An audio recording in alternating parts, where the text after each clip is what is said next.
महाराज पावन दरबार अंदर शब्द की विचार कर रहे ने। दरबार की समाप्ति हुई। गुरु अर्जन साहब तो इन्होंने सिखा ने कुछ सवाल पूछे। भावें ये सिख आप प्रचारक भी ने, कथावाचक भी ने, कथा भी करते ने, बाणी पढ़न वाले ने, बाणी विचारवान ने। भाई बाला जी, भाई कृष्णा जी गुरु अर्जन साहब के दरबार में हाजिर होए। महाराज अगे बेनती की, महाराज सच्चे पातशाह अच्छी संगतां नूं गुरबाणी की व्याख्या करके सुनाने आ। बाबे नानक दे घर की बाणी आ ना जिहड़ी असीं रोज़ाना व्याख्या करते हैं, संगत बड़े उत्साह नाल सुनती है। संगत शांत होकर बह जाती है, टिक के बह जाती है। बड़ी संगत जो व्याख्या सुनती है ना बाणी की, झूम उठती है, अंदर खिच पैदा होती है संगत दे बाणी की व्याख्या सुन के। सतगुरु सच्चे पातशाह सानू किन्ना चिर हो गया बाणी की व्याख्या करदियां नूं, बाणी पढ़दियां नूं, लोकां नूं सुणाउंदियां नूं। भाई कृष्णा जी ते भाई बाला जी कहण लगे सतगुरु महाराज पर साडा मन नहीं टिकदा।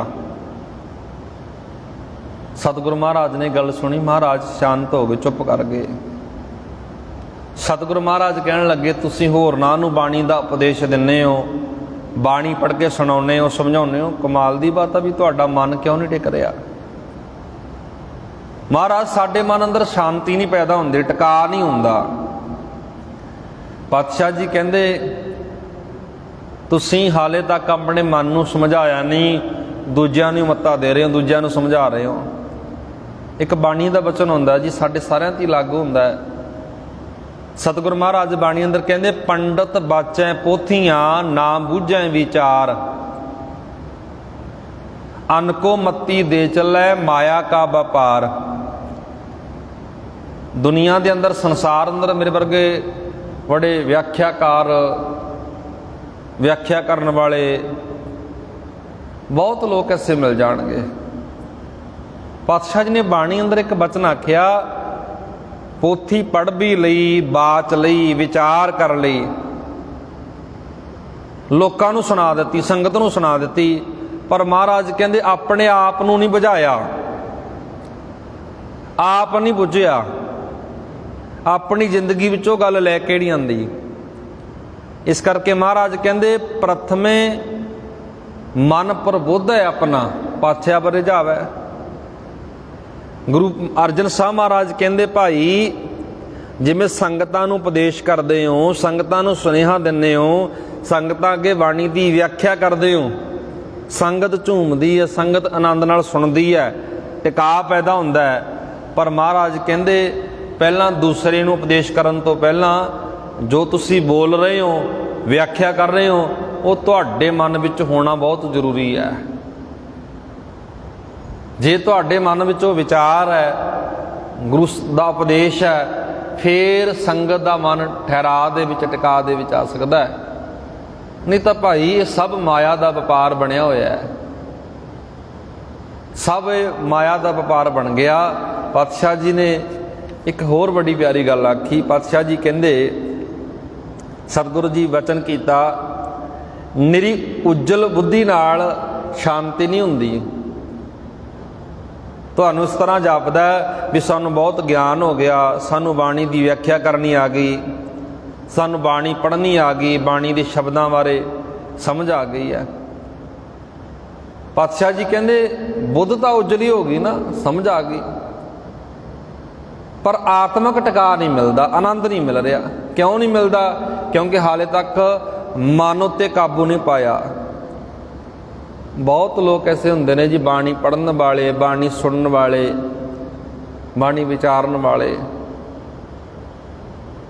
पर हाले तक बाणी पढ़ के, बाणी सुन के मन अंदर शांति कोई नहीं आई। इन्ना लम्मा समा मैं सेवा कर रहा, इन्ने लम्बे समय तो मैं बाणी पढ़ रहा, व्याख्या नाल जुड़िया होया, पर सतगुरु महाराज कहंदे टिका आना बहुत जरूरी है। मन अंदर शांति पैदा होनी, सहज पैदा होना बहुत जरूरी है। जे मन अंदर सहज ना पैदा होया, टिका ना पैदा होया, तेरा बाणी पढ़न का कोई लाभ नहीं होया।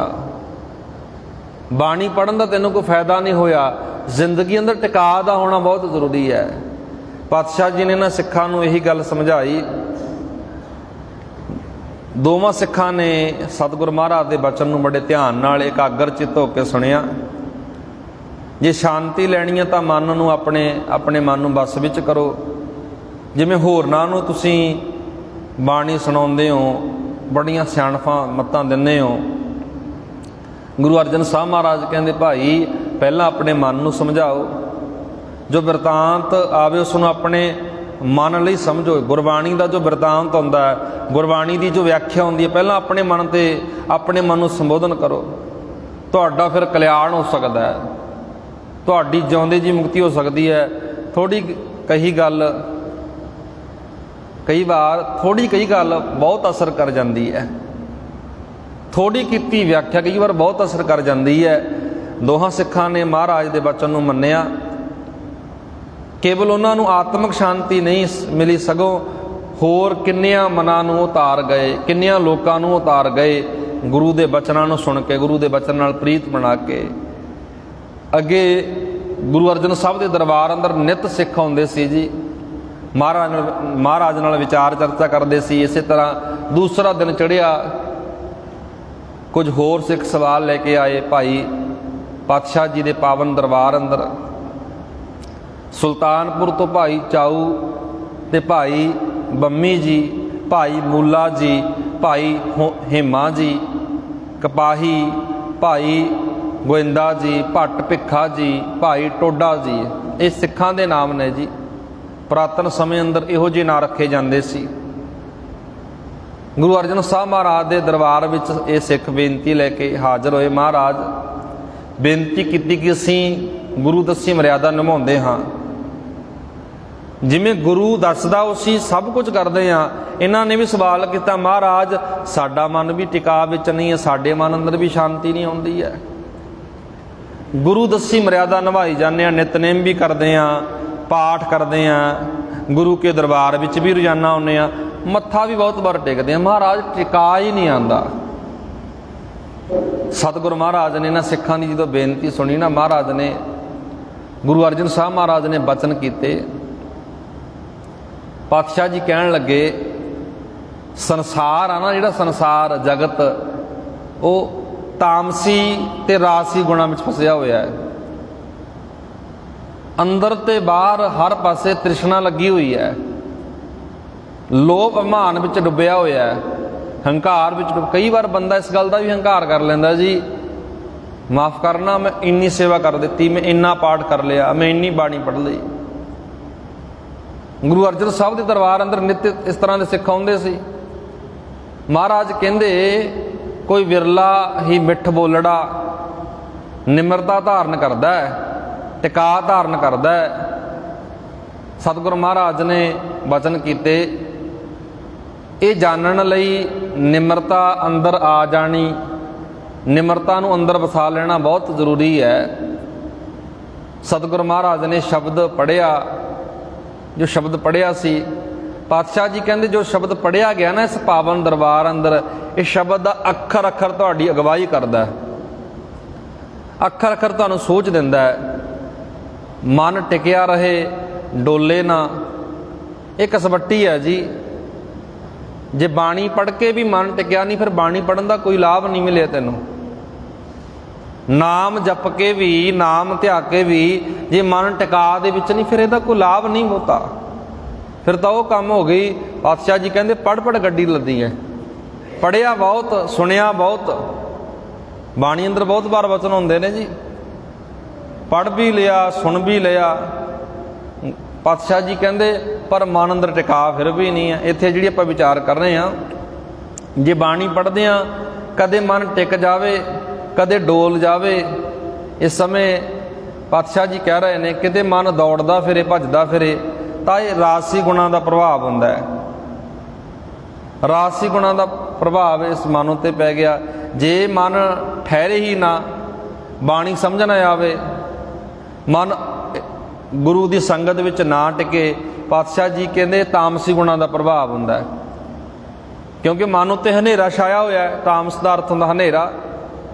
ਹਨੇਰੇ ਕਾਰਨ, ਹਨੇਰੇ ਦਾ ਅਰਥ ਅਗਿਆਨਤਾ, ਅਗਿਆਨਤਾ ਦੇ ਕਾਰਨ ਵੀ ਕਈ ਵਾਰ ਬੰਦਾ ਬਹੁਤ ਕੁਝ ਸੁਣਦਾ ਨਹੀਂ ਜੀ।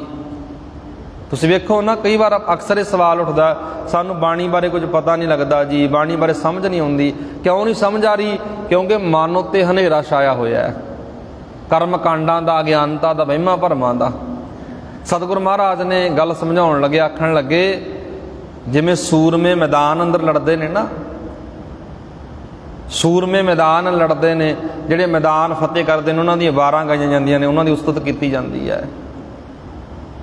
ਪਾਤਸ਼ਾਹ ਜੀ ਕਹਿੰਦੇ ਇਸੇ ਤਰ੍ਹਾਂ ਆ ਜਿਹੜਾ ਕਾਮ ਕ੍ਰੋਧ ਨਗਰ ਬਹੁ ਭਰਿਆ, ਮਿਲ ਸਾਧੂ ਖੰਡਲ ਖੰਡਾ ਹੈ। ਆ ਸਾਡਾ ਸਰੀਰ ਕਾਮ ਨਾਲ, ਕ੍ਰੋਧ ਨਾਲ ਇਹ ਨਗਰ ਭਰਿਆ ਹੋਇਆ ਨਾ, ਇਸ ਸਰੀਰ ਵਿੱਚੋਂ ਇਹਨਾਂ ਵਿਕਾਰਾਂ ਨੂੰ ਕੱਢਣ ਵਾਸਤੇ ਸ਼ਬਦ ਦਾ ਹੋਣਾ ਬਹੁਤ ਜ਼ਰੂਰੀ ਹੈ, ਗਿਆਨ ਦਾ ਹੋਣਾ ਬਹੁਤ ਜ਼ਰੂਰੀ ਹੈ। ਜਦੋਂ ਤੁਸੀਂ ਗੁਰਬਾਣੀ ਦੀ ਵਿਆਖਿਆ ਪੜ੍ਹਨੀ ਸ਼ੁਰੂ ਕਰ ਦਿੱਤੀ ਨਾ, ਫਿਰ ਮਹਾਰਾਜ ਕਹਿੰਦੇ ਸਭ ਕੁਝ ਵੱਸ ਵਿੱਚ ਆ ਸਕਦਾ ਹੈ, ਕੰਟਰੋਲ ਦੇ ਵਿੱਚ ਆ ਸਕਦਾ ਹੈ। ਇੱਥੇ ਬਾਣੀ ਪੜ੍ਹੀ ਤਾਂ ਬਹੁਤ ਸਾਰੀ, ਠੀਕ ਹੈ ਜੀ, ਚੰਗੀ ਗੱਲ ਹੈ ਕਿ ਅਸੀਂ ਬਾਣੀ ਪੜ੍ਹਦੇ ਤਾਂ ਹਾਂ, ਬਹੁਤ ਵਧੀਆ ਹੈ, ਨਾਮ ਜਪਦੇ ਹਾਂ, ਬਾਣੀ ਸੁਣਦੇ ਵਿਚਾਰਦੇ ਹਾਂ। ਪਰ ਸਭ ਤੋਂ ਵੱਡੀ ਤਰਾਸਦੀ ਇਹ ਹੈ ਵੀ ਬਾਣੀ ਬਹੁਤ ਪੜ੍ਹ ਲਈ। ਤੁਸੀਂ ਵੇਖੋ ਜਪਜੀ ਸਾਹਿਬ ਅਸੀਂ ਕਿੰਨੇ ਲੰਮੇ ਸਮੇਂ ਤੋਂ ਪੜ੍ਹਦੇ ਆ ਰਹੇ ਹਾਂ।